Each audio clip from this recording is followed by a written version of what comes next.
Knowing is not enough, we must apply. Willing is not enough, we must do. Hello friends, welcome to our live learning sessions. आज जिस successful person के बारे में हम बात करने जा रहे हैं, ही इज़ ब्रूस ली। उनसे हम ऐसा क्या 5 टिप्स सीख सकते हैं जो चीज़ हम लाइफ में इम्प्लीमेंट करके हम आगे बढ़ सकते हैं एंड सक्सेस को अचीव कर सकते हैं, उसी के बारे में आज हम जानेंगे। अगर आपके पास नॉलेज है, अगर उससे आप अप्लाई नहीं करेंगे तो it's not will be grow in your life. अगर आप कोई चीज़ के बारे में पता है, अगर उसे आप नहीं कर रहे, एक्टिविटी में नहीं ले रहे, तो उसे भी कुछ बेनिफिट नहीं होता है, क्योंकि एक्शन ही रिजल्ट प्रोड्यूस करता है। और कहना था वो था ब्रूस ली का। एंड उनसे हम क्या चीज़ सीखते हैं? Let's start the biography for the Bruce Lee. अगर आप किसी भी काम को करने के लिए सोचने में ही ज़्यादा वक्त लगा देते हैं तो आप कभी भी उस काम को नहीं कर पाएंगे। ये कहना था ब्रूस ली की। ब्रूस ली 27 नवंबर 1940 को उनका जन्म हुआ था। उनका जन्म चाइना में हुआ था। चाइना टाउन के एक हॉस्पिटल में उनका जन्म हुआ था। तभी कुछ महीनों उन्होंने ब्रूस ली चाइना में ही रह रहे थे। ब्रूस ली उनका नाम एक नर्स ने उनका नाम ब्रूस ली रखा था, तभी से उनका नाम ब्रूस ली है। उनके पिता एक ओपेरा बोलते हैं, उसमें गाना गाते थे। और कुछ महीनों के बाद ही उन्होंने हांगकांग में शिफ्ट हो गए और हांगकांग में रहने लगे। तभी हांगकांग में ही ब्रूस ली का पहला पढ़ाई वहीं से शुरुआत हुआ। उनका पढ़ाई वो वहीं पे पढ़े। और उस वक्त हांगकांग में बहुत ज़्यादा लड़ाई झगड़ा हो रहा था, गलियों में लड़ाई झगड़ा हो रहा था। जब ब्रूस ली वहीं पे ही खेलते रहते थे। जब वो बड़े हुए तभी उन्होंने हमेशा देखते थे कि वहाँ पर लड़ाई झगड़े होते थे, दंगे होते थे। और एक बार की बात है, जब वो हांगकांग में की गलियों में खेल रहे थे, तभी किसी ने आके उनको बहुत जोर उनको अटैक किया और उनको मारा। तभी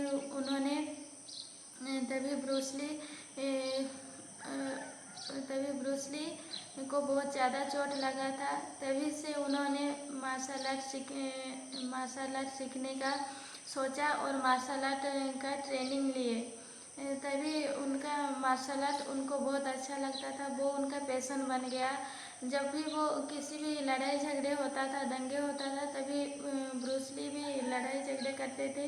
और वो मार्शल आर्ट में इतने तेज थे कि कोई भी उनका मुकाबला नहीं कर सकता था। उसी को देख के उनके पिताजी ये सोचे कि अगर ये यहीं पे ही रहे तो हमेशा लड़ाई झगड़े करते रहेंगे, दंगे करते रहेंगे। इसीलिए उनको अमेरिका भेजने का सोचा और उनको अमेरिका भेज दिया। अमेरिका में वो एक यूनिवर्सिटी में उन्होंने पढ़ाई की, लेकिन फिर भी उन्होंने उनका मार्शल आर्ट कभी नहीं भूला। तभी जिस यूनिवर्सिटी में वो पढ़ाई कर रहे थे, उसी यूनिवर्सिटी में ही उन्होंने स्टूडेंट को मार्शल आर्ट सिखाया, मार्शल आर्ट का ट्रेनिंग दिए। और बच्चों ने उनका मार्शल आर्ट बहुत पसंद किया और मार्शल आर्ट सीखने के लिए बहुत लोग आने लगे। तभी उन्होंने जब उस यूनिवर्सिटी में उनका पढ़ाई कंप्लीट हुआ, उसके बाद उन्होंने एक मार्शल आर्ट ट्रेनिंग देने के लिए मार्शल आर्ट एक हॉल खोले जहाँ पे वो ट्रेनिंग देते थे।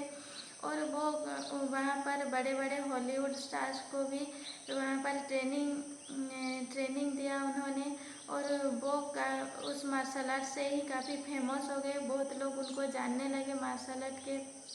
तभी उनको एक फिल्म का ऑफर आया वहाँ से।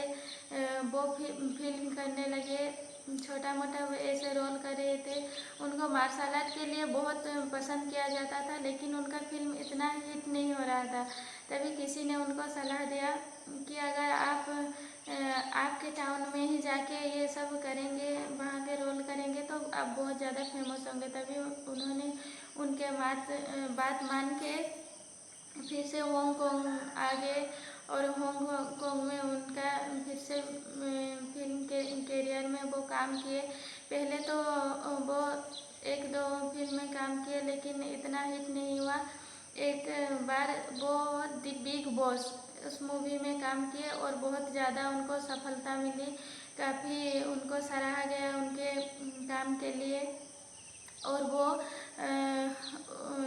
तभी से एक बड़े स्टार के लिस्ट में वो उनका नाम आ गया। और वो जब शूटिंग करते थे तभी मार्शल आर्ट में इतने स्पीड था उनका मार्शल आर्ट कि उनका कैमरे में भी वो कैद नहीं हो रहा था। वो इतना बिजली की करंट के जैसा उनका मार्शल आर्ट का था। तो जो भी कैमरे में कैद होता था उसको एक्टिंग करते वक्त उसको बहुत ज़्यादा स्लो किया जाता था। वहीं से उनका जर्नी स्टार्ट हुआ। वो बहुत कई सारे फिल्मों में काम करने लगे। उनके शादी हो गया और उसके बाद उनके 2 बच्चे हुए और 2 बच्चे भी फिल्म करियर में काफ़ी सफलता मिला उनको।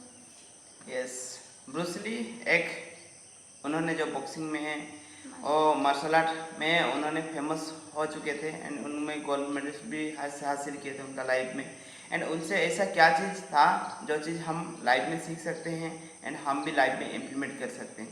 वो हमेशा वो बताते थे I fear not to man who has 10,000 kicks practice in once. 10,000 बार जो किक्स उनको पता है बट वो एक बार हर किक्स को प्रैक्टिस किया है। I fear to those who has no 1 kick but 10,000 time practice. एक किक को 10,000 बार जिन्होंने प्रैक्टिस किया है मैं उनसे डरता हूँ, ना कि 10,000 टाइम्स जो किक्स जिसको पता है वो एक बार करके प्रैक्टिस किया है मैं उससे कभी नहीं डरता हूँ। उसका मतलब होता है अगर हम कोई भी वर्क एक्टिविटी करते हैं, अगर आप भी लाइफ में कोई भी एक्टिविटी करते हैं, अगर डिफरेंट वर्क एक्टिविटी करेंगे एंड उसमें आप मास्टरी नहीं कर पाएंगे तो उससे आपका कुछ भी रिजल्ट प्रोड्यूस नहीं होगा। अगर आप एक ही वर्क करेंगे एंड उससे आप मास्टरेट डिग्री करेंगे तो उससे आपका ज़्यादा रिजल्ट प्रोड्यूस कर पाएंगे आप। मनी, फाइनेंशियल फ्रीडम, सक्सेस, सारा चीज़। बट मोस्ट ऑफ टाइम क्या होता है हम लाइफ में डिफरेंट चीज़ें करने लगते हैं एंड जो चीज़ हमारा लाइफ में उससे रिजल्ट प्रोड्यूस नहीं कर पाते हैं। उन्होंने हमेशा उसी बात का फोकस किया है, एक चीज़ करना है एंड उसको इतना प्रैक्टिस करना है उसमें हम मास्टर बन जाना है। तो that is the things learning from the Bruce Lee. उन्हीं से वो चीज़ मिला है लर्निंग्स। अगर उसको हम लाइफ में इम्प्लीमेंट करेंगे तो बहुत सारा रिजल्ट प्रोड्यूस करेंगे। Second learning from the Bruce Lee, always behave like a water. हमेशा वाटर जैसा बिहेव करना है, क्योंकि अगर आप वाटर कप में डालेंगे तो कप ऑफ वाटर, एक वाटर को बोतल में डालेंगे तो एक बोतल ऑफ वाटर, एक वाटर को आप ग्लास में डालेंगे तो एक ग्लास ऑफ वाटर। क्योंकि वाटर ग्लास पहले एम्प्टी होता है, after that will be put on waters, it's a glass of water. उसके लिए वो चीज़ बताए हैं क्योंकि उन्होंने जब भी वो मार्शल आर्ट में जाते थे अगर हम दूसरे पर्सन को पहले से जज कर चुके होंगे तो उसको हम प्रॉपरली उसके साथ फाइट नहीं कर पाएंगे।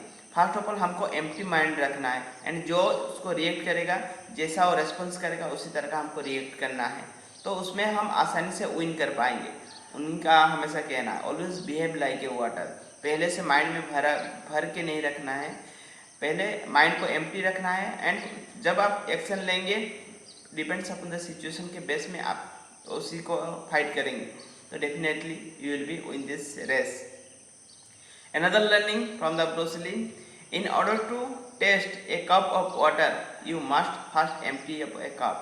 अगर आप एक कप का वाटर टेस्ट करना चाहते हैं तो फर्स्ट ऑफ ऑल एक कप को एम्प्टी करना जरूरी है। अगर आप कोई भी फील्ड में जाना चाहते हैं, कोई भी फील्ड में आप करियर बिल्ड करना चाहते हैं, फर्स्ट ऑफ ऑल उसको आप एम्प्टी करना जरूरी है। जो चीज़ हम लाइफ में ऑलरेडी माइंडसेट कर देते हैं, हमको छोटा बहुत चीज़ हमको पता होता है, उसी से हम वो चीज़ रिएक्ट करने लगते हैं, तो उससे क्या होता है रिजल्ट प्रोड्यूस करना बहुत डिफिकल्टी होता है। मैं एक स्टोरी के साथ वो चीज़ आपको समझाना चाहूँगा। एक बार एक म्यूजिशियंस म्यूजिक सीखने के लिए आए थे। उनका एज था 26 ईयर्स। उन्होंने आया, म्यूजिशियन को बोला, फेमस म्यूजिशियन था। उनका एक एक म्यूजिशियन का चार्जेस रहता था, लाखों रुपीस चार्जेस रहता था। एंड उन्होंने आया, एक म्यूजिशियन को बोला, मैं आपसे म्यूजिक सीखना चाहता हूँ, ठीक है, मेरे को कितना दिन लगेगा एंड कितना पैसा लगेगा, कितना चार्जेस लगेगा। उन्होंने बोला और 2 साल लगेगा एंड चार्जेस लगेगा 2 लाख रुपीज़। एंड एक बच्चा आया, 5 साल का बच्चा आया एंड उनको पूछा जी मैं आपसे म्यूजिक सीखूंगा तो कितना टाइम लगेगा एंड कितना रुपीज़ लगेगा। उन्होंने बोला 6 मंथ लगेगा एंड आपको 10,000 रुपया लगेगा। जो 26 ईयर का लड़का आया था, उन्होंने बोला मैं ऑलरेडी कुछ सीख चुका हूँ, मेरे को बहुत सारी चीज़ें पता है, आप मेरे से 2 लाख रुपये डिमांड कर रहे हैं एंड वो बच्चा से आप 10,000 रुपीज़ डिमांड कर रहे हैं एंड मेरे से को आप टाइम दे रहे हैं, 2 ईयर्स टाइम दे रहे हैं और इस बच्चा को आप 6 मंथ का टाइम दे रहे हैं। Why it will be like this. उन्होंने बोला इस बच्चा ऑलरेडी एम्प्टी माइंडेड है, उसके पास कुछ भी नहीं है, तो उसको भरना आसान है, बट आपका माइंड में ऑलरेडी भर चुका है। उसको मिटाने के लिए जो चार्जेस है वो 1,90,000 रुपीज़ का चार्जेस है एंड उसका लिए 1 ईयर एंड 6 मंथ का रिक्वायरमेंट है उसको बुझाने के लिए। एंड आपको तो सीख तो जाएंगे 6 मंथ में एंड 10,000 में मैं आपको सिखा भी दूंगा। तो that is the things it is happening with us. गलत चीज़ें माइंड में बिठा लेना एंड उसी के बेस में हम ऑब्जर्व करना, that is the wrong activity will be do and wrong result of produce करता है। तो same things there be say through this things. And another learning number 4 from the Bruce Lee से हम learning number 4 ले सकते हैं। Simplicity is the key to brilliance. ठीक है, हमेशा सिंप्लिसिटी रहना है, ना कि आपको रिएक्ट करना है, ना कि आपको कोई भी एक्टिविटी आप पहले से पता है एंड उसी तरह का ट्रीट करना है। जितना आप सिंप्लिसिटी रहेंगे और मूवमेंट को आप विन कर पाएंगे आसानी से एंड और उससे आप लाइफ में जीत सकते हैं। जितना बहुत आसान हो जाता है अगर आप पहले से भर चुका है, अगर आप ऐसा बिहेव करते हैं। मोस्ट ऑफ पीपल्स हमको पता है, बहुत सारा चीज़ हमको पता है, तो वो प्रोसेस में हम कुछ सीख नहीं सकते हैं एंड हम इसी तरह का रिएक्ट करते हैं लाइफ में। जो भी एक्टिविटी करना है हमको सिंप्लिसिटी से करना है, तो उससे हम फास्ट लर्निंग लेके हम लाइफ में इम्प्लीमेंट कर पाएंगे। Learning number 5, knowing is not enough. अगर आपको पता है it's not enough, you must apply. उसको आपको अप्लाई करना पड़ेगा। जब आप अप्लाई करेंगे उससे आप रिजल्ट प्रोड्यूस कर पाएंगे। Willing is not enough, we must do. अगर हम किसी से विलिंग कर लेते हैं तो उससे एनफ नहीं बनता है, उसको हम एक्टिविटी करना पड़ता है, कंटिन्यूअस एक्टिविटी करना पड़ता है, जो चीज़ हमको वो चीज़ में रिजल्ट प्रोड्यूस कर पाता है। तो these are the 5 learning will be take from Bruce Lee and will be implement this learning in our life and wonderful result will be produced in our life। बहुत सारे मिथ हमारा mind में already भरा रहता है, जो चीज़ हम उसे राइट एक्टिविटी को हम फॉलो नहीं कर पाते हैं, जो चीज़ राइट रिजल्ट प्रोड्यूस नहीं हो पाता है। तो these are the 5 learnings we can implement in our life and will be get a great success in our life. So thank you to everyone and love and respect to everyone. Thank you to everyone, love and respect to everyone. Yes, आज का lesson से आपको क्या learning मिला है and आप क्या चीज़ implement करने वाले हैं, कमेंट बॉक्स में जरूर डालिए। एंड हमारा कम्युनिटी के साथ आप जुड़ सकते हैं, आप नीचे लिंक दिया गया है, उससे आप हमारा कम्युनिटी के साथ जुड़ सकते हैं, जिससे आपको lot of benefits will be get through our community. So thank you, love and respect to everyone.